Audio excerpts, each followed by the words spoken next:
Hello বন্ধুরা, good morning. আজ আবারও চলে এলাম তোমাদের সাথে একটা আনবক্সিং ভিডিও শেয়ার করতে। এখানে আমি ছিলাম মায়ের বাড়িতে, আর বোনের দেখছি সকাল সকাল একটা পার্সেল চলে এসেছে। তো পার্সেলটা যখন এসেছে আমি বললাম আমি আনবক্সিং করব।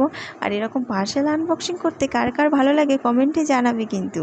তো এখানে পার্সেলটা আনবক্সিং করে দেখছি দুটো কানের রয়েছে, আর কানের দুটো খুবই কিউট, খুব সুন্দর। এখানে কানের দুটো দেখছি, আমি বললাম কানের দুটোর মধ্যে কিন্তু আমি একটা নিয়ে নেব। বোন বললো বেশ ঠিক আছে নিবি। দিয়ে আমি বললাম বেশ ঠিক আছে, আমি পরে দেখি কোনটা ভালো লাগে। ও বলছে দেখ যেটা ভালো লাগবে তুই সেটা নিবি। আর এখানে বাড়িতে একটা ছোট বোন থাকলে এরকম আবদার তো করাই যায়। আর আমার বোনকে আমরা প্রচণ্ড জ্বালাতন করি জানো তো, কখনো জামা নেবো, কখনো কানের নেবো, মানে নতুন কোনো জিনিস দেখলে বা যেটা পছন্দ হলো সেটা। কিন্তু আমার বোন কখনো রাগ করে না। তো বাই বাই বন্ধুরা, আজকের মতো এতটুকুই। সবাই ভালো থাকবে, আবার দেখা হবে কোনো নতুন ব্লগ নিয়ে।